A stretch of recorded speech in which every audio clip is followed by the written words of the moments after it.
Hola, bienvenidos al nuevo estudio de nuestra comunidad Benei Adonolam, tercera entrega del estudio, ¿cierto?, de Yeshua y la alajá de Yeshua, ¿cierto? Y Yeshua hablando sobre la Tanaj. ¿Qué es lo que enseñó Yeshua acerca de la Tanaj o el Antiguo Pacto, el Antiguo Testamento, como le suelen llamar? ¿Qué habló él sobre esto? ¿Cuál fue, cierto, su discurso desde el inicio sobre estas cosas? Yeshua entró en la discusión, ¿cierto?, de, de lo que se estaba hablando en esos tiempos.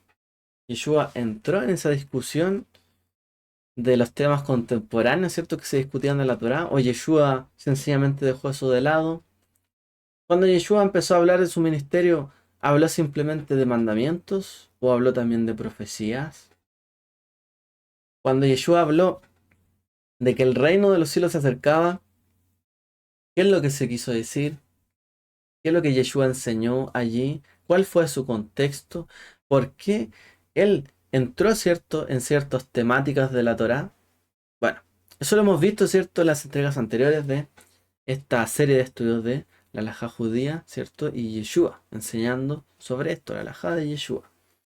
Vamos a ver en esta oportunidad la tercera entrega sobre, como aquí, cierto, vamos a ver el Mesías Yeshua enseñando sobre Tanaj y halajá judía, Torá para el reino. ¿Cuál es la Torá para el reino? ¿Qué es válido para el reino de los cielos? ¿Qué se seguirá perpetuando en el reino de los cielos referente de la Torá? Y aquí tenemos, ¿cierto? Eh, Vamos a hablar sobre un poco lo que es Torá para el reino, adulterio, divorcio, segundas nupcias, ¿cierto? En el sermón de la montaña, el sermón del monte, ¿cierto? También conocido. Así que, ¿qué es lo que nos enseñó Yeshua acerca de esto? Comencemos. Esta entrega, ¿cierto?, es la tercera de esta temática. A medida que Yeshua despliega su mensaje en el Sermón del Montaña, queda claro que su enfoque está en el reino de los cielos que viene. Se acerca el reino de los cielos. Hemos visto en los artículos anteriores que este reino de los cielos es un reino que existirá en la historia humana, es decir, no será un reino después de que muramos, sino que existirá aquí, en medio nuestro. Yeshua nos está prometiendo una existencia utópica en el cielo después de la muerte o en otra época. Yeshua no habla de un tiempo futuro donde todos estemos muertos y vivamos en un paraíso. Yeshua no habla de eso. Yeshua habla de un tiempo donde las cosas aquí, ¿cierto?, van a ser restauradas. Tal promesa puede encontrarse en otras partes de la enseñanza de Yeshua, pero no en el sermón del monte. Él está hablando de un tiempo venidero en que el gobierno de Dios comenzará a suceder en la tierra de una nueva manera. Para aquellos que aceptan el yugo del reino de los cielos, ese gobierno está aquí. Y hablamos, ¿cierto?, del yugo del reino de los cielos. Aceptar la voluntad divina, ¿cierto?, que Él viene a establecer ¿dónde? En la tierra. Cuando la Escritura habla, ¿cierto?, del yugo del reino de los cielos, nos habla de la aceptación de la voluntad de Dios en este mundo, en esta tierra. No, ¿cierto?, después de esta tierra, sino aquí, tiempo presente. Veamos entonces algunos puntos que Yeshua trató en su discurso. Aunque la vida y la muerte, resurrección y ascensión de Yeshua ocurrieron hace mucho tiempo, su establecimiento de una nueva alianza predicha por el profeta Jeremías, capítulo 31, verso 31, aún no se ha hecho del todo realidad. Es decir, el nuevo pacto aún no se ha realizado completamente. No hay lugar en la tierra, ni lo ha habido nunca, donde la gente tenga la Torá en sus corazones, ni pequen en absoluto, y todos conozcan al Señor desde el más pequeño hasta el más grande de ellos. La experiencia completa del nuevo pacto está todavía prometida en el futuro. Es decir, ese nuevo pacto completamente todavía no se ha concretado, tal como está escrito. En el reino de los cielos, como lo experimentamos ahora mismo, es todavía un reino de gente real con problemas de la vida real, de este mundo. Por lo tanto, todavía necesitamos la Torá para gobernar nuestra vida personal y comunitaria, es decir, en la medida de que todavía no ha llegado, ¿cierto?, el tiempo, la era del reino de los cielos, digamos, en su plenitud, pues todavía la Torá está vigente. Todavía la Torá, ¿cierto?, habla temas tocantes a nuestra vida cotidiana, temas que hay que resolver, temas a los que hay que acatar, sujetarse, ¿cierto? Ante sus leyes. Y por lo tanto la Torah sigue gobernando hasta el día de hoy, porque la Torah es la voz de Dios, ¿cierto? En esta tierra. Es la voluntad divina. Por lo tanto, como bien decimos acá, todavía es un reino, el reino de los cielos, de personas, ¿cierto? De carne y hueso. Estamos acá nosotros, viviendo el reino de los cielos. Por lo tanto, necesitamos, ¿cierto? Una regla para vivir en el reino de los cielos. La Torah sigue vigente en el reino de los cielos. ¿Qué es lo que nos enseñó Yeshua? Porque él dijo que el reino de los cielos se ha acercado. Está en medio nuestro. Por tanto, Yeshua vino a decir que la Torá se acabó, se extinguió. El reino de los cielos está cerca, por lo tanto nadie cumpla más la Torá. Dice, no debería sorprendernos que Yeshua anuncie. No penséis que he venido a abolir la ley y los profetas. No he venido a abolirlos, sino a darles cumplimiento. Porque de cierto os digo que hasta que pasan el cielo y la tierra, ni una jota ni una tilde, ¿cierto? Ni la letra más pequeña, ni un cuerno de la letra pasarán de la ley o de la Torá hasta que todo sea cumplido. Es decir, Yeshua anuncia el reino de los cielos. Y él dice, nada dejará de tener cumplimiento. Es decir, todo se cumplirá, toda la escritura se cumplirá. No pasará ni la más pequeña parte de la Torá sin que se cumpla. La Torá sigue en plena vigencia hasta que todo se cumpla, como dijo Yeshua. Exactamente cuando todo se cumplirá, o cuándo todo se cumplirá, es otro tema. O sea, ¿cuándo va a pasar esto? ¿En qué momento? Bueno, es otro asunto. Un punto es que todo, ¿cierto?, se debe cumplir respecto a la Torah, y otro punto es discutir cuándo va a ser esto. Es evidente que esto no ha sucedido todavía, ¿cierto? Ni en los tiempos de Yeshua ni en los nuestros. O sea, no ha venido una plenitud como tal, ¿cierto?, de el cumplimiento de la Torah, de que la Torah esté en los corazones de todos y que realmente nadie peque. Por lo tanto, Yeshua se dirige aquí a un público, una audiencia judía. ¿Cómo se aplican sus palabras a los no judíos? Será tratado en otro artículo. Es decir, ¿cómo aplicamos esta enseñanza de Yeshua sobre la Torá, los mandamientos, etcétera, a los que no son judíos? Bueno, también lo veremos. La pregunta que hago es, dice, ¿qué significaban las palabras originales de Yeshua para sus oyentes originales? Y esta es la pregunta que nos hemos hecho a través de este ciclo. ¿Qué es lo que significó el mensaje de Yeshua para las personas de su época? La Torá no es para el cielo, sino que es para esta vida. Y eso es lo que sabemos, ¿cierto? Como nos dice la misma Torá, que la Torá no está arriba en el cielo, para que digamos, hoy está inalcanzable, está al otro lado del mar, para que alguien diga, bueno, que alguien vaya a buscarla y a traerla a nosotros. Dice, está aquí en tu boca y en tu corazón. Y la Torá no es del cielo. No por venir, ¿cierto? Una Torá del cielo o divina se quedará en el cielo, sino que vino a esta tierra, a este mundo, a esta vida. Por lo tanto, deberá cumplirse aquí en esta tierra. Porque como bien dice Isaías, toda palabra que sale de la boca de Adonai no vuelve vacía, sino que cumple su propósito. Por lo tanto, podemos decir que las palabras de Dios vertidas, ¿cierto?, en la Torá, no se cumplirán. Vino Yeshua y ya no se cumplieron, quedó abolido. O sea, palabra de Dios quedó sin cumplirse y vacía, fue echada en tierra y no creció, fue sembrada y no emergió. No podemos decir esto. Y la misma Torah enseña, ¿cierto?, que esto no es cierto, sino que al contrario, toda palabra se cumplirá. Por lo tanto, la Torah es para la tierra y no para el cielo. Yeshua abre su exposición de la Torah con el sexto mandamiento que dice, no matarás. Tu atrevida adición, pero yo os digo. Wow, o sea, alguien dice, no matarás, ok, me quedó claro, pero Yeshua dijo, pero yo os digo. Añade que incluso la ira, los insultos, los apodos tendrán como consecuencia el juicio de los tribunales humanos y el castigo divino en el Gehinom o en el infierno si reflejan intenciones asesinas en el corazón. O sea, no bastando con que la Torah dijera no matarás, Yeshua dijo, pero yo os digo cualquiera, ¿cierto? Que insulta a otro, que tiene ira en su corazón o que arremete contra otras personas, es merecedor, ¿cierto?, del Gehinom. Ha cumplido un asesinato en su corazón. palabras, ¿cierto? Bastante fuertes. Si hay que decir a las personas que no maten y advertirles contra la ira, debe tratarse de personas que puedan enfadarse, incluso matar. O sea, cuando uno habla de, bueno, alguien puede llegar a matar cuando tiene ira, ok, bueno, hay que enfatizar que las personas se guarden de la ira porque la ira puede llevar al asesinato. Pero Yeshua no está hablando a personas que viven en un mundo perfecto por venir, o sea, Yeshua le está hablando a personas de carne y hueso, hoy día, gente que tiene ira, gente que en Roma, cuando Roma gobernaba, ¿cierto? E imponía su dominio sobre Israel, gente que tenía ganas quizás de matar a los romanos o a los soldados romanos, gente que tenía ganas de que fuesen fulminados los enemigos de Israel, ¿o no? Bueno, inclusive entre sus hermanos se deseaba la muerte a veces, lo cual era terrible, ¿cierto?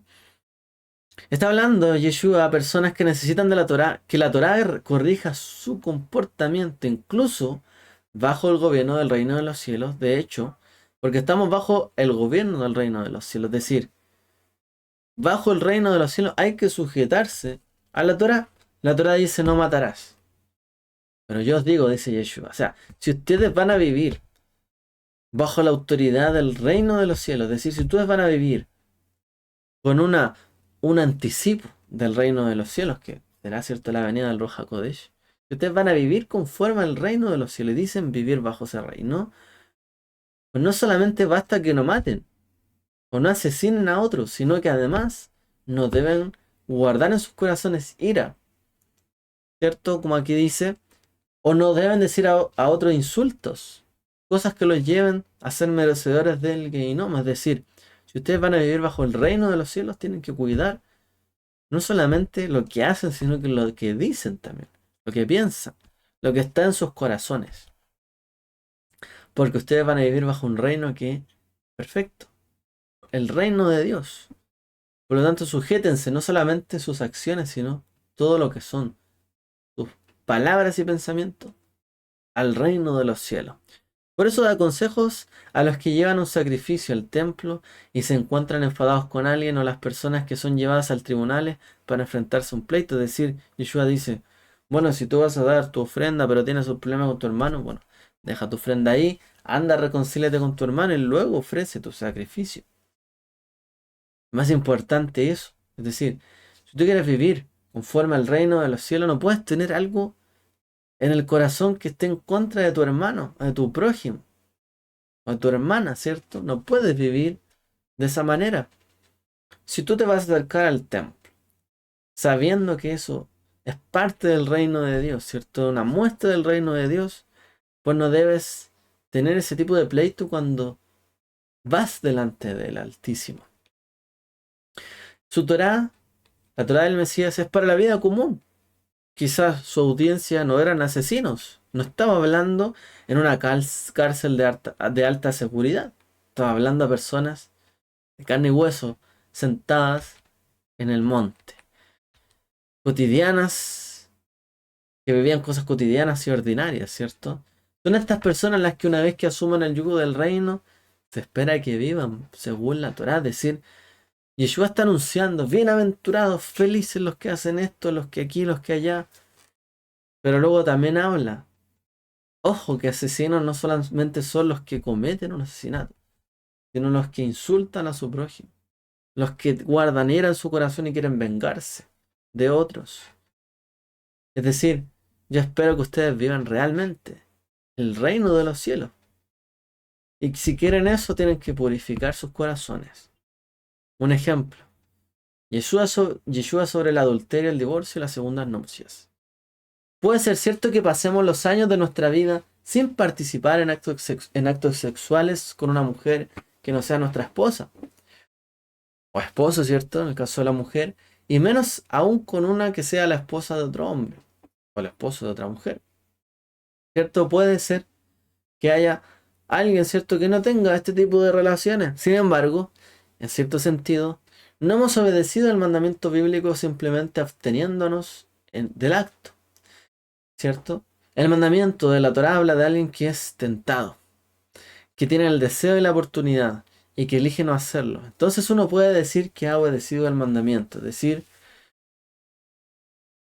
el mandamiento, ¿cierto?, sobre evitar codiciar la mujer del prójimo, por ejemplo, es alguien que, es cierto, esas cosas pasan en la vida. Una persona puede codiciar la mujer de su prójimo, la mujer codiciar el hombre, ¿cierto? Prójima. Puede pasar esto. Entonces, a lo mejor está el ojo puesto ahí y dice, no codiciarás, no desearás. Está ahí la oportunidad. Entonces habla de alguien que elige no hacerlo, ¿ok? Yo sé que eso no está permitido, yo sé que no es correcto, yo sé que haría un daño. Simplemente elijo no hacerlo, no codiciar. Es decir, no debo tener o guardar ese sentimiento, esa emoción en el corazón. Y Yeshua lo lleva un paso más allá. Él dice, ¿habéis oído que se dijo? No cometerás adulterio. Sí, la Torah dice, no cometerás adulterio. Yeshua, pero yo os digo que todo aquel que mira a una mujer con lujuria ya ha cometido adulterio con ella en su corazón. Y si tu ojo derecho te hace pecar, sácatelo y tíralo. Más te vale que pierdas uno de tus miembros, que todo tu cuerpo sea arrojado al Gehinnom o al infierno. ¿Cierto? Es decir, Yeshua lo lleva un paso más allá. No solamente habla del adulterio, sino que lo que lleva al adulterio, lo que hay en el corazón, esa lujuria. Perdón. Entonces Yeshua habla, ¿cierto?, de algo que está dentro del corazón, un impulso, una tentación, algo que está internamente. Pues eso, ¿cierto?, que te hace caer, es mejor, dice, que te lo quites de tu corazón. Es mejor que te quites eso de tu corazón. Es mejor, dice, que lo quites de ti, que lo tires. Si tu ojo derecho dice te es ocasión de caer, tíralo, dice, sácatelo y tíralo. Es decir, antes de llegar a pensar en cometer un adulterio, preferiblemente antes de incluso pensar en eso, quita eso de raíz, ¿no? Es preferible quitar eso de raíz, que sea olvidado y que llegue al lugar donde tenga que llegar, a que eso se anide en mi corazón, en mi cuerpo, que esté en mí y que me sea ocasión de caer a ello. O sea, es decir, Yeshua está diciendo, ¿cuál es el evangelio del reino? ¿Cuál es la buena nueva del reino? ¿Qué es lo que está trayendo él nuevo sobre el reino de los cielos? El reino de los cielos no solamente consiste en decir que alguien, yo nunca hago lo malo, me considero una persona buena, sino realmente lo que está malo, yo lo erradiqué totalmente de mi corazón. Porque el nuevo pacto es Torah escrita en el corazón. Y no puede la Torah estar escrita en el corazón a la vez que están escritas en el corazón lujuria, soberbia, ira, resentimientos, etcétera. No puede estar la Torá ahí anidada en el corazón mientras a su vez hay sentimientos como aquí dice de lujuria que llevan al adulterio. No es compatible el mensaje del nuevo pacto y del reino de los cielos con alguien cierto que se deja llevar. No es para nada compatible. Por eso Yeshua, cierto, está yendo un paso más allá. Si ustedes quieren vivir realmente el reino de los cielos, tienen que ir un paso más allá de lo que está dicho, el espíritu que está ahí en la Torá. Y si tu mano derecha te hace pecar, córtatela y arrójala lejos de ti. Más vale que pierdas uno de tus miembros, que todo tu cuerpo sea arrojado al infierno. Si hemos imaginado el acto, hay un sentido en el que ya hemos cometido adulterio, es decir, la persona ya elucubró, ¿cierto? Ya imaginó el acto, por lo tanto ya cayó, por así decirlo, la lujuria, y ya cayó en un eventual adulterio, es decir, ya codició, ya deseó algo. Porque donde van los ojos y el corazón, van también el cuerpo y el alma. Así que Yeshua quiere que evitemos este tipo de adulterio imaginario. Un tipo no castigado por la Torá, pero que pueda llevarnos a quebrantar el mandamiento. Está hablando en una hipérbole, una exageración, para dar un énfasis. En lenguaje moderno podríamos decirle a alguien que ni se te ocurra. O sea, Si llegas a tener pensamientos lujuriosos sobre alguien, pues que ni se te ocurra, ni siquiera se te venga a la cabeza esto. Porque eso te es ocasión, ¿cierto? O eso te va a llevar a ti a que caigas en tal o cual cosa. Ni siquiera, ¿cierto? Llegues a eso. Que ni se te ocurra, ni se te pase por la cabeza. Como se diría hoy día. Y la exagero es aún más evidente en los versículos 29 y 30, donde dice que es mejor cortarse la mano, sacarse un ojo, que dejar que esas partes del cuerpo nos lleven al pecado. Es decir, una parte del cuerpo nos puede llevar o condenar, ¿cierto? Como dice Yeshua el Geinom. Ojo, cuidado, dice él. Una parte del cuerpo nos puede conducir al Geinom. Él dice, mejor que eso sea extirpado antes de que sea ocasión de caer. Es seguro decir que no pretendía que hiciéramos eso literalmente. O sea, no está diciendo Yeshua, córtense su mano o sáquense el ojo y sean tuertos y mancos que me sigan a mí, ¿cierto? O inválidos que me sigan a mí, al Mesías. No, jamás dijo eso, ¿cierto? Porque la mutilación del propio cuerpo, de hecho, está prohibida en la misma Torah. Más bien, Yeshua nos está diciendo la importancia de no juzgar con los pensamientos que nos lleven a la desobediencia. Es decir, hay que purificar no solamente las acciones, sino el corazón. Porque el corazón viene y emergen las acciones. El divorcio no legitima el adulterio. Por supuesto, no está permitido el divorcio porque hubo adulterio. Yeshua es bastante duro sobre esto. Y él pone este punto. O sea, no porque haya un adulterio significa que tiene que haber o eso legitima un divorcio y ya. Yeshua continúa diciendo lo siguiente. ¿Cuál es su punto? También se dijo, el que se divorcie de su mujer, que le dé acta de divorcio, que le dé carta de divorcio, dicen los sabios. Pero yo os digo, que todo el que se divorcia de su mujer, salvo por causa de falta de castidad, como dice ahí en Greyos Logou, ¿cierto? Pornellas, que significa, que en hebreo se diría de bar erva, la hace adúltera, y el que se casa con una mujer divorciada comete adulterio. O sea, eh, estos versículos son ampliamente entendidos como la declaración definitiva de Yeshua sobre el divorcio y la segunda nupcia, es decir, todo aquel que se divorcia, salvo que sea por causa, ¿cierto?, eh, de falta, ¿cierto?, de castidad de su mujer, ¿cierto?, respecto de él, o puede ser viceversa, la hace adúltera. Esto, el que se causa con una mujer divorciada, por lo tanto, comete adulterio, es decir, tú estás tomando, o sea, está bien, puede haber el acto de que se dé carta de divorcio. Pero si esto lo hacemos común y una persona dice, ok, no estoy feliz con esta persona, estoy con otra, ok, después que estuve con otra ya no le veo sentido a esta relación, me divorcio. ¿Me fue infiel? Sí, fue infiel, fue hasta de castidad, ok, me divorcio.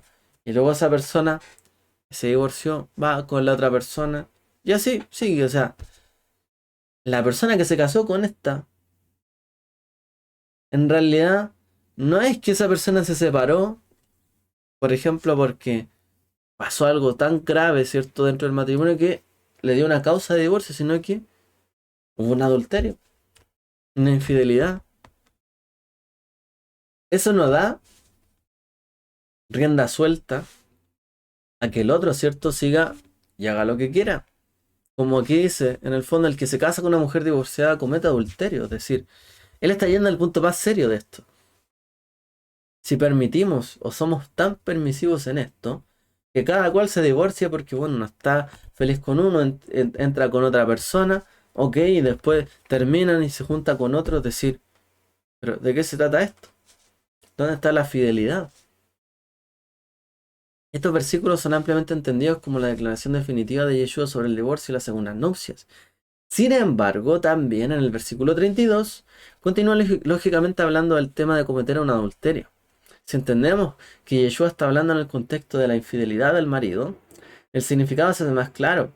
Imaginemos un marido que conoce a otra mujer, posiblemente una mujer casada, y piensa que la ama más que a su esposa. Es decir, bueno, la conozco a ella y la amo más que a mi esposa. Podría pensar, la Torá me permite divorciarme de mi mujer y mi amante podría divorciarse de su marido, por lo tanto podríamos casarnos y vivir felices para siempre. Oh, qué fácil. Me casé con alguien, tomé responsabilidad, quizás tengo hijos, familia. Bueno, la Torá me permite divorciarme. A ella también, me enamoré de alguien, la amo más que a mi mujer. Bueno, me separo, la amo más a ella se separa, y listo. Y ahora me caso con esta nueva persona, todos felices. Alguien podría pensar esto, pero estaría equivocado. Yeshua le dice a este hombre que el mecanismo legal del divorcio, a menos que sea por motivos legalmente reconocidos, es decir, algo se probó, hubo una infidelidad, no cambiará el hecho de que está cometiendo un adulterio contra su mujer, es decir, y contra el marido de su amante. O sea, hay algo que está pasando ahí. El divorcio puede ser legal, pero solo por ciertos motivos, y la lujuria no es uno de ellos. Es decir, no porque digas tú que amas ahora a otra mujer más que a la que con la que te casaste, sencillamente justifica que uno llegue, bueno, abandone todo lo que se prometió, las promesas, juramentos, lo que sea, y se vaya en pos de otra persona. El adulterio blanqueado con un documento legal sigue siendo adulterio, dice Yeshua. Es decir, claro, de papel está todo arreglado, pero esta persona que llegó, se divorció y se casó con otra, realmente está, hizo algo cierto, digamos, de verdad hubo una separación por medios legales y del corazón. O sea, ¿de verdad esto es correcto o no? Bueno, en su tiempo, incluso, como dice el Talmud, en algunas partes, hay quien diría que se le podría dar carta de divorcio a una mujer incluso porque le sirvió un plato de sopa frío. Esto no tiene sentido para Yeshua. Pero si tal hombre infiel es en realidad un adúltero, ¿cómo convierte a su mujer en adúltera? Nos preguntamos. Pues la palabra griega traducida como adúltera es moukeutenai, tenai. En realidad es una forma pasiva que debería traducirse como aquella contra la que se ha cometido adulterio. Si el marido deja a su esposa por otra mujer, ella es inocente. El pecado de él no la convierte a ella en pecadora. Ahora completemos los detalles. ¿Qué dice la Torá y la Mishnah al respecto? ¿Qué es lo que sale en la Torá sobre el segundo matrimonio, segundas nupcias y la Mishnah? Es decir, en los dichos, ¿cierto?, de los rabinos, primeros rabinos. La Torá nos da una orden sistemática sobre el divorcio. Solo hay un breve pasaje que habla sobre esto. La Torá asume que el divorcio es un procedimiento legal reconocido y que un acta de divorcio le da a la ex esposa el derecho de casarse con otro hombre. Es decir, esto aparece en la Torá. Si un hombre, ¿cierto?, le da carta de divorcio a su mujer, la mujer queda libre y en pleno derecho de poder casarse con otra persona. Pero la Torá solo dice que si el siguiente hombre también se divorcia de ella, no puede volver a casarse con su primer marido. Es decir, le está diciendo, si te divorciaste ya de alguien, pues no puedes volver con esa misma persona. Puedes casarte de nuevo, ok, pero no volver con la misma persona. Como dice Deuteronomio 24:1. Cuando un hombre toma una esposa y se casa con ella, si entonces ella no encuentra gracia a sus ojos, porque él ha encontrado alguna indecencia en ella, Herbat Davar, y él le escribe una carta de divorcio y se la pone en la mano y la envía fuera de su casa, y ella se marcha de su casa, etcétera. Es decir, el motivo del divorcio que se menciona en este pasaje de la Torá es si ella no encuentra gracia a sus ojos porque él ha encontrado alguna indecencia en ella. Y esa frase, alguna indecencia, traduce en el hebreo Herbat Davar. Hierba es una palabra hebrea común que significa indecencia, normalmente sexual. Eso se entiende. Davar, por otro lado, es una palabra más común que significa una palabra, cosa o un asunto. Las palabras son comunes, pero el orden de las palabras es extraño en este pasaje. Si se invirtiera el orden de las palabras, el significado sería más claro. Un caso impropio, un caso indecente. Pero el orden de las palabras en el texto es inverso. La impropiedad de una cosa, o sea, es decir, habla de la indecencia de algo, la indecencia de alguna cosa. Como ahí dice, porque él ha encontrado la indecencia de algo, la impropiedad de algún asunto. Esta frase solo aparece una vez más en la Torá, donde se ordena a los soldados hacer sus necesidades fuera del campamento y usar una pala para cubrir, ¿cierto?, el excremento, así, como dice la Torá, para que el Señor no vea nada indecente entre vosotros y esa parte de vosotros, es decir, que no vea algo indecente. Porque recordemos que la presencia de Dios estaba en el tabernáculo, en el templo, y él pidió que nadie, ¿cierto?, hiciese, ¿cierto?, sus necesidades dentro del campamento, sino que lo hiciera fuera. Ok, por lo tanto, algo indecente es nuestro, comillas, amigo Herbat Dabar, es decir, lo que está diciendo, ese Herbat Dabar es en realidad algo indecente.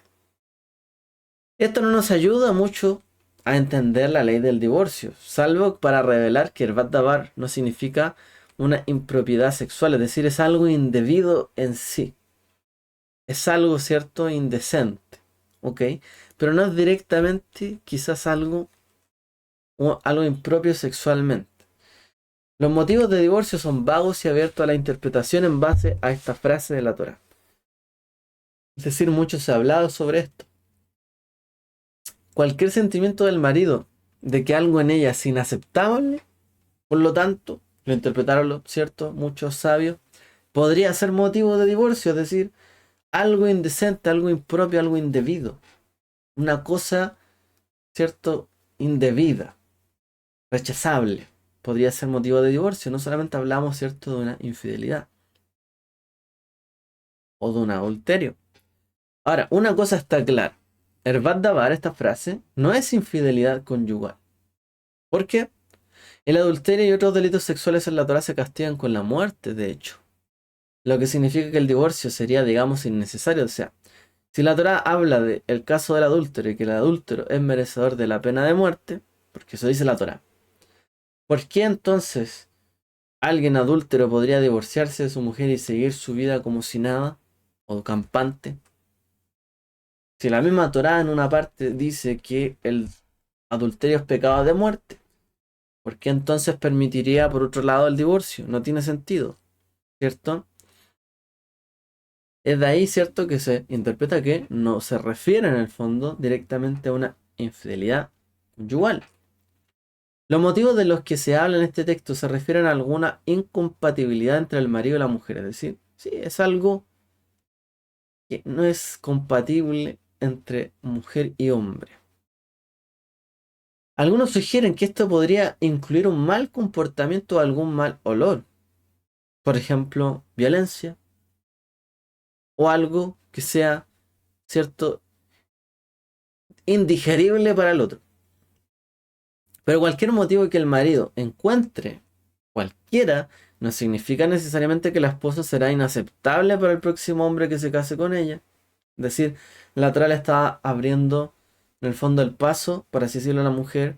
Bueno, si en el contexto cultural donde vives te casas con un hombre, un hombre de esposa a una mujer, y la mujer es rechazada, no significa de que la mujer nunca más va a volver a poder casarse con otro hombre.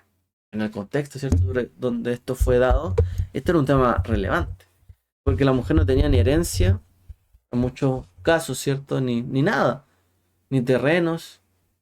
Por lo tanto, era difícil para una mujer divorciarse. Quedaba, ¿cierto?, muchas veces sin nada. Pero dice, bueno, no porque un hombre haya rechazado a una mujer significa que podrá ser rechazada la segunda vez o por cualquiera. Así que hay cierto margen dentro de esta interpretación de la Torá. Nos preguntamos entonces, ok, entonces Dios odia el divorcio. ¿Hay algo malo entonces con el divorcio? O sea, se permitió. No necesariamente habla de casos de infidelidad porque Bueno, la infidelidad, como dijimos, ¿cierto? El adulterio, la misma Torá habla de que es un pecado de muerte. Pero, ¿odia Dios el divorcio? Puede que haya quien se oponga al divorcio basándose en Malaquías 2:13 al 16, donde Dios dice, odio el divorcio, literalmente. E insta en que todo divorcio es malo e incorrecto. Quiero señalar que en este pasaje, el Señor habla de hombres de Judá que son infieles, que traicionan a sus esposas, que cometen violencia contra ellas y que las abandonan para casarse con mujeres extranjeras e idólatras. Es decir, ¿cuál es el contexto de esos versos de Malaquías? Muchos de cierto de los Yehudim que fueron a la cautividad o fueron expulsados, ¿cierto? De Jerusalén, que fueron, ¿cierto? Descendientes de Judá. Bueno, eran personas infieles, abandonaron a sus mujeres hebreas, las traicionaron, hicieron violencia y eligieron mujeres extranjeras e idólatras. Esto es similar a la situación que creo que Yeshua está abordando en el sermón del monte, donde hombres infieles que abandonan a sus esposas para cometer adulterio con otras mujeres, mientras intentan santificar su pecado con un procedimiento de divorcio ficticio. Es decir, probablemente Yeshua está atacando a los hombres que justifican sus actos con una carta de divorcio. Es decir, el deseo ya estaba en su corazón.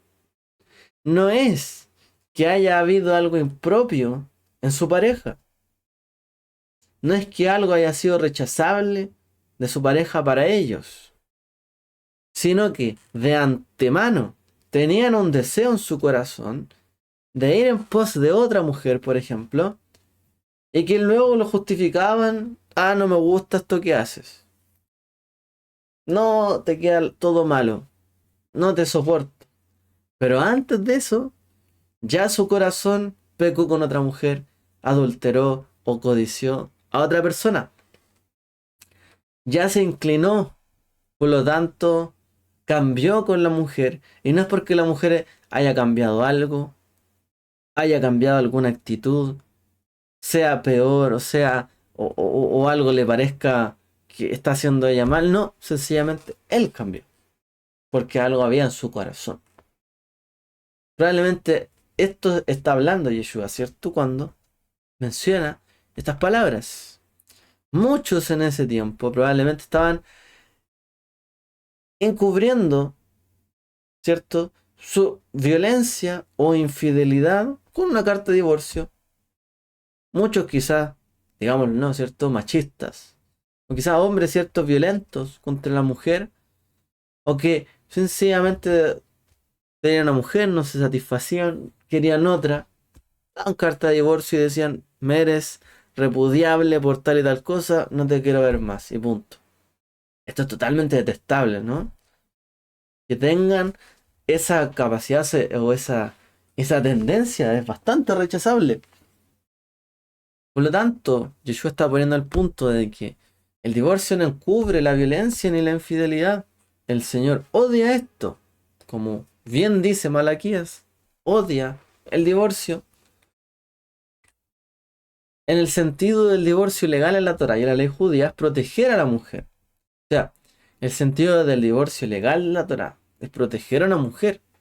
Hoy, ¿cierto? Podemos decir a ambos cónyuges de la traición y el abandono. Es decir, ok, si hay un divorcio, ¿en qué condiciones queda la otra persona? A lo mejor uno se quiere divorciar, pero el otro no, o la otra no. Por lo tanto, ¿en qué condición queda la otra persona? Bueno, hay que protegerla legalmente, ¿no? No porque, bueno, se haya divorciado en aquel entonces, en ese tiempo, una mujer que le fue dada una carta de divorcio significa que fue repudiada. ¿Quién más podría tomarla por mujer? Ya era socialmente discriminada. Bueno, había que protegerla de alguna forma, ¿cierto? Por lo tanto, la Torah dice, bueno, esto significa que podrá casarse con otra persona, pero que no vuelva con el mismo. O sea, ya te repudió, ¿por qué vas a volver con él? Ya te desechó, o sea, ya te deshonró. Estuvo contigo y en realidad te desechó, o sea, no vuelvas con él, dice la Torah. Protege en este caso, ¿cierto?, a la mujer de la traición y el abandono. Si un matrimonio va mal, como desgraciadamente ocurre con demasiada frecuencia hoy en día, No se abandona sin más y ya. Hay que velar por la seguridad de la esposa o el esposo, que en tiempo de la Torá no solía tener propiedades ni trabajar fuera de casa. Una mujer divorciada obtiene un documento que le permite casarse de nuevo y existe en la ley judía un acuerdo económico para que ella y sus hijos no queden abandonados y desamparados. Hoy día también, ¿cierto? En la ley. Si el divorcio se realiza de forma cuidadosa y compasiva, no es necesariamente un pecado. O sea, no porque hay un divorcio hay un pecado de por medio, en el fondo. O sea, la Torá plantea esto, no es porque haya un divorcio, es que hubo un pecado de por medio. No, no necesariamente es esto. Hay algo ya que las personas dijeron, ok, no puedo compatibilizar contigo esto de aquí en adelante y a futuro, o sea, no podemos seguir juntos, ok, ok, ¿se puede dar? Sí, se puede dar. Hay cosas que ya no pueden seguir adelante, se pueden entender. Pero el punto de Yeshua, repito, es, ok, pero si ese punto que ya no se puede conciliar es que en realidad el hombre deseó ya a otra persona, o que la mujer deseó ya a otro hombre, eso sí es una falta. Y Yeshua está atacando ahí al corazón de esas personas. Nótese que en la Torah, el adulterio es la violación de una mujer casada. O sea, en la Torah ese es el contexto de un adulterio. Una violación de una mujer casada, ¿por qué? Porque la mujer o la persona, la pareja, ¿cierto? Está comprometida con otra persona, es decir, alguien que estuvo de ella, en el fondo forzó una relación, porque la relación entre marido y mujer es exclusiva de ellos y nadie más. Si alguien entra en esa relación entre los dos, ¿cierto? Y tiene intimidad con alguna de las dos personas, forzó o rompió un acuerdo, ¿cierto? Que hay entre esas dos personas, de estar juntos, ser fiel. Eso se trata del matrimonio. Hay una violación, ¿cierto? De un acuerdo, o por así decirlo, de una mujer casada. Un marido puede tener más de una esposa, pero una mujer no suele, o no solo puede tener, perdón, una mujer solo puede tener un hombre, perdón. Esto es cierto de acuerdo a las leyes que plantea la Torah. Se podría tener más de una esposa, pero solamente un hombre y una mujer. Un marido podría divorciarse de su mujer, pero la mujer no podría iniciar el divorcio. Y en la ley judía posterior hay formas en las que una mujer podría obligar a su marido a divorciarse de ella. O sea, más adelante, ¿cierto? La interpretación de la halajá ha abierto posibilidades donde una mujer podría obligar a su esposa a divorciarse de ella en caso de ciertas cosas. Y en la ley griega y romana, que estaban en vigor en tiempos de Yeshua, cualquiera de los dos cónyuges podría divorciarse del otro. O sea, dentro del contexto de Yeshua, la ley griega y romana, cualquiera podría divorciarse del otro. Como hoy día quizás. La Torah pone algunos casos, ¿cierto? Es decir, la mujer es la más desprotegida, ok. Si un hombre quiere casarse más de una vez y una mujer acepta casarse con un hombre casado y tener otro contrato en el fondo con el hombre, porque recordemos que en este tiempo el amor, digamos, entre las parejas era visto más que la relación hoy día romántica que vemos, es un tema, ¿cierto?, de sostenimiento, un contrato, un pacto, un juramento. Estoy contigo, estamos juntos, ofrezco esto, tú ofreces esto y se hace un contrato, una que tú vas. Pero podría ser un contrato con otra persona adicional, etcétera, ¿cierto? Dentro de esa lógica, ¿cierto? La Torá a lo mejor se permitiría este tipo de cosas, pero obviamente no las alienta y de hecho muestra casos como el de Jacob, ¿cierto? Que se casó con dos hermanas que totalmente fueron problemas. Las hijas de Abraham también fueron grandes problemas, es decir, en su cultura esto era permisible, pero generó mucho conflicto. De ahí más adelante nos volvemos a ver estas actitudes, ¿cierto? O este tipo de contratos porque en realidad no era muy beneficioso finalmente. Entonces, tenemos una diferencia cultural de una época, la Torah lo permite, y hoy día, y en el contexto de Yeshua, bueno, cualquiera podría divorciarse, y en la ley posterior, ¿cierto?, de la halajá, permitiría a la mujer pedir carta de divorcio al varón, al hombre. Ok, tenemos un pequeño resumen de leyes, ¿cierto?, del divorcio. El debate sobre los motivos del divorcio en tiempos de Yeshua. Como mencionamos en el artículo, en tiempo de Yeshua había dos escuelas de fariseos, la escuela de Hillel y de Shammai, que lo hablamos, que eran rabinos prominentes de la generación anterior de Yeshua. Las dos escuelas dominaron el mundo de la interpretación de la Torá en Israel hasta la destrucción de Jerusalén en el año 70 de la era común, y eran conocidas por tomar posiciones opuestas, muchos debates sobre la aplicación de las leyes de la Torá. Uno era muy blando, el otro era muy estricto. Gozaban de popularidad entre el pueblo, por lo que sus opiniones se citaban y se discutían libremente entre el público, y vemos muchos ejemplos, de hecho, en los evangelios. He aquí su debate sobre los motivos del divorcio. Leamos. ¿Qué es lo que dice la Mishnah o lo que dijeron Hillel y Shammai sobre el divorcio? La casa de Shammai dice: ningún hombre puede divorciarse de su mujer a menos que encuentre en ella un comportamiento escandaloso. Impudicia, porque está dicho en la Torá, porque encontró en ella algún comportamiento escandaloso, de bar erva, lo que hablábamos. Pero la casa de Hillel dice, Bet Hillel, incluso si ella le estropeó la comida, porque está dicho, ervat davar, perdón, voy a leerlo de nuevo porque se entiende de otra manera. Incluso si ella estropeó la comida, porque está dicho ervat davar, es decir, si la mujer estropeó la comida, podría divorciarse el hombre de la mujer. Rabbi Akiva dice: incluso si él encontrara a alguien más apuesto a ella, porque está dicho si sucediera que ella no encontrara favor ante sus ojos, si no hallara gracia en sus ojos. Es decir, y Rabbi Akiva dice, bueno, incluso si el hombre encontrara una mujer más hermosa, podría divorciarse porque halló más gracia en sus ojos. Ok, cerramos ahí la cita. Veamos entonces un poco este tema. ¿Cómo era de esperar, la escuela de Hillel hace la interpretación más indulgente? ¿Cierto? Basándose en la redacción de la Torah, Erbat Dabar, que es ambigua. No, o sea, incluso si le, como aquí dice, ¿cierto? Si le estropeó la comida. No está sugiriendo que un hombre se divorcie de su mujer por estropearle la comida. Solo dice que, según la redacción de la Torah, permite una interpretación amplia, en su opinión, inclusive esa. La escuela de Shammai, por otro lado, basándose en la lectura del texto de la Torah, como si dijera de Bar Erva, dicta una sentencia más estricta, dice, limitando los motivos del divorcio a la impropiedad sexual únicamente, como ahí dice, a menos que encuentre en ella un comportamiento escandaloso, una impudicia sexual, que aún podría incluir comportamientos como el coqueteo, vestimenta inmodesta, ¿cierto? Que no tenga tzniut. Yeshua, por lo tanto, entra en este debate porque este era el contexto de lo que se discutía en Israel. ¿Qué dice Yeshua al respecto? En aquella época era tan acalorado este debate público actual sobre el matrimonio entre homosexuales inclusive.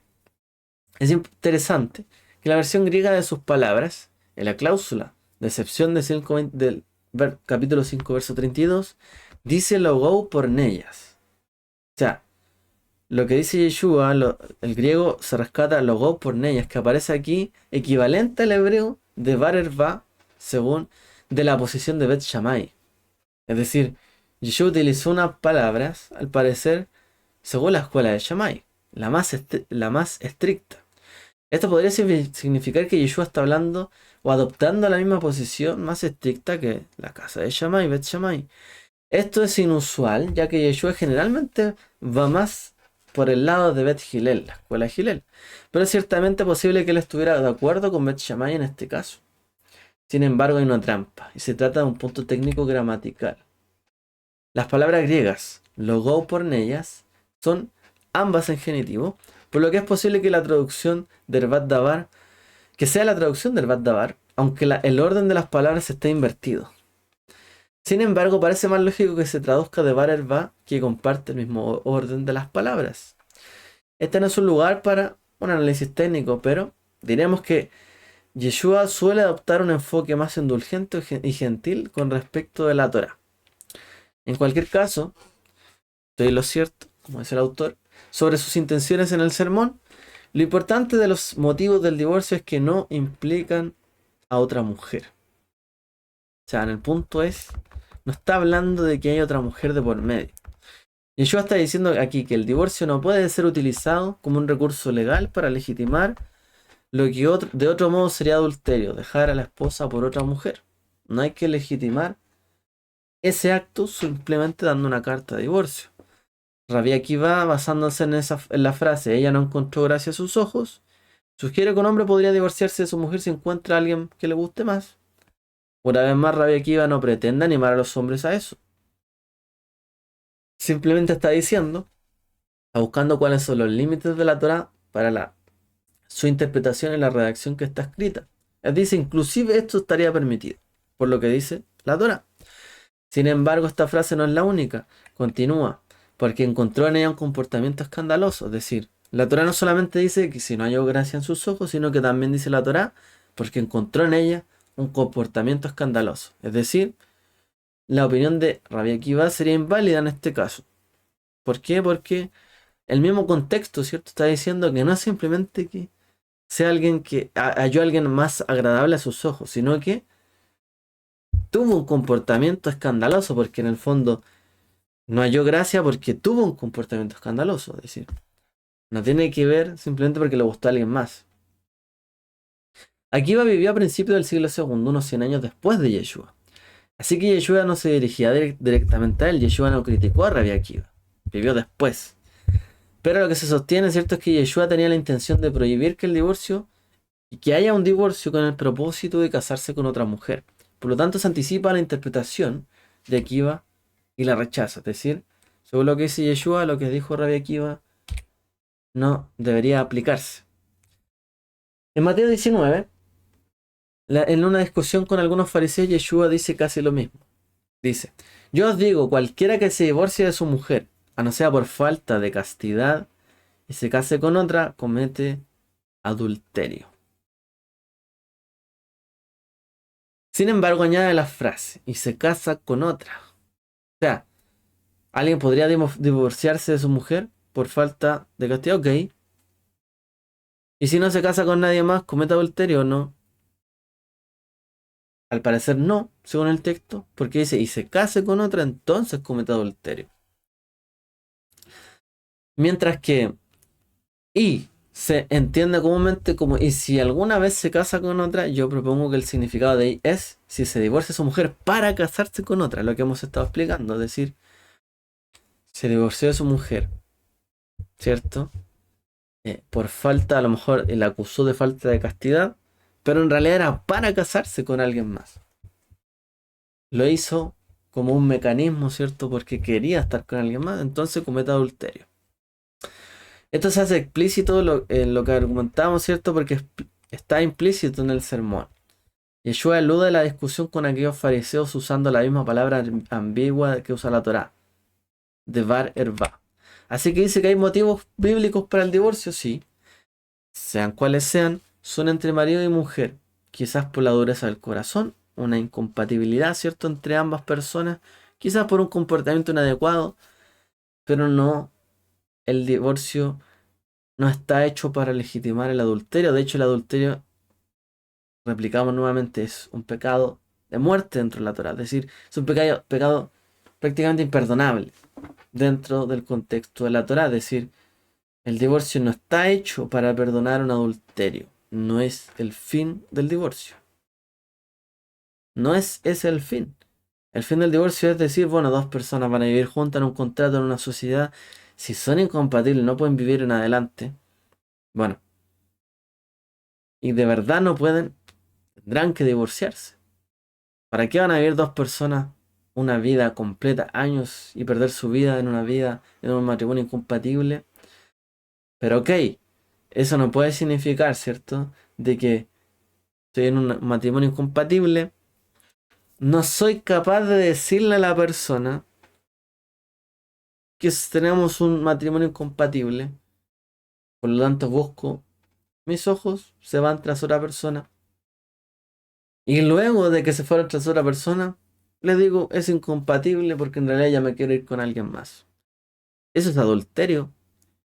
Y en realidad el objetivo de sacarte divorcio es legitimar un adulterio. O sea, ¿por qué no se fue en algún momento totalmente sincero y se habló las cosas y se trataron y se vio esa incompatibilidad?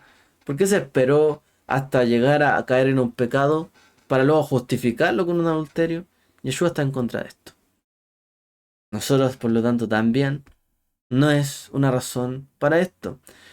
Y a lo largo de los años, hermanos y hermanas, lamentablemente, pues, yo tengo que decir que hemos visto este tipo de casos, que son muy lamentables. Y a veces, cierto, hemos tenido que ser bastante herméticos, cierto, y cerrados con este tipo de temas, o con estos asuntos, porque hay personas que piensan, inclusive, ok, yo sigo ahora el camino de la Torá, antes estaba en la iglesia, antes no era creyente, bueno, puedo llegar y divorciarme y ya. Pero en realidad uno ve que después que se quieren separar ya quieren estar con alguien más. Es como, ya, tú de verdad querías vivir una vida conforme a la Torá, cambiar tu estilo de vida, a lo mejor no era compatible con tu familia anterior, ok, ya puedes decir eso. En el judaísmo, de hecho, a veces se le dice a las personas que se separen a veces, ¿cierto? De la familia porque tienen que seguir el camino de la Torá y si no es compatible tienen que separarse.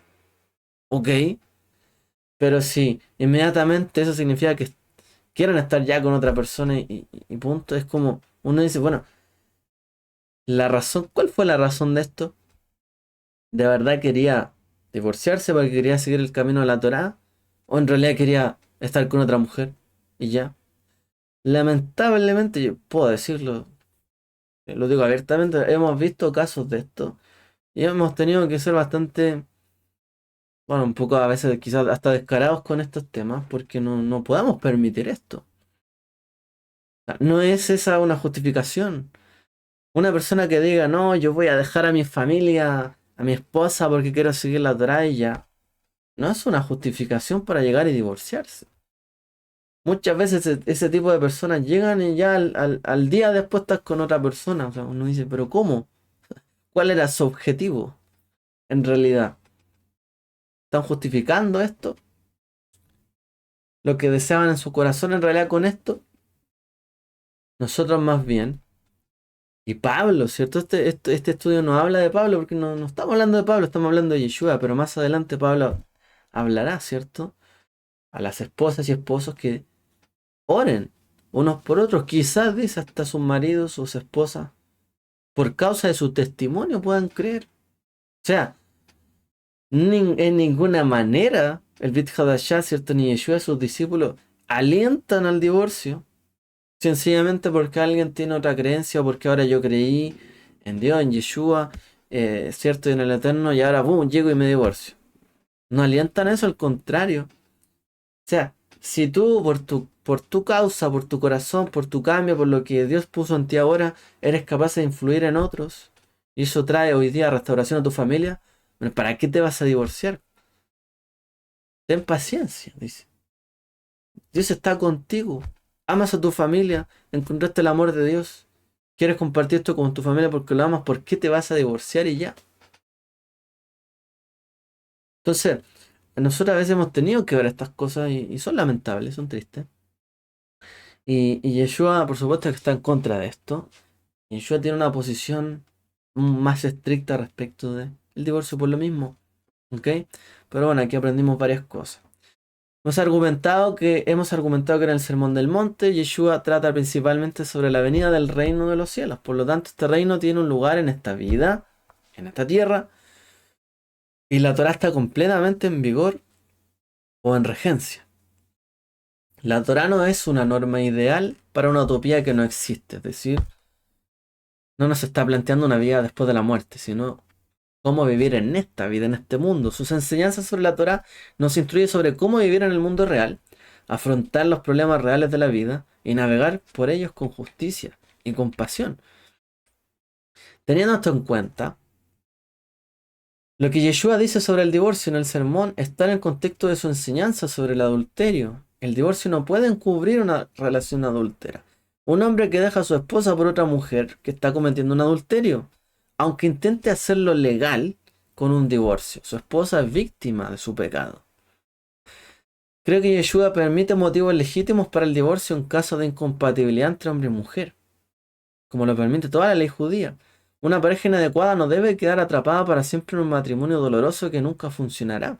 Es cierto que el matrimonio es sagrado, no debe contraerse ni romperse a la ligera. Y si el divorcio es inevitable, no debe hacerse con la medida o con la debida preocupación por el bienestar y seguridad de ambos cónyuges y de los hijos. Claro que sí.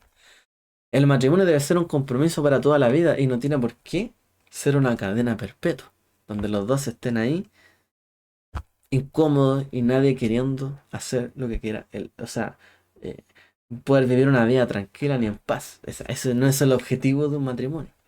Claro que no. Pero tampoco, ¿cierto? El divorcio es una causa, una justificación para el pecado. Y eso es lo que Yeshua está diciendo en el Sermón del Monte, con toda firmeza, ¿cierto? Las cosas que la Torá permite no son una excusa para el pecado, o para que de su corazón hagan lo que salga de ellos. Si quieren vivir bajo la Torá y bajo el reino y el yugo del reino de los cielos, no tienen que ver la Torá como una justificación para sus actos. Ustedes tienen que acomodarse a la moral alta de Dios, del reino de los cielos y de su Torah. Y el Eterno les bendiga a todos. Shavuot. Y nos vemos en una siguiente entrega.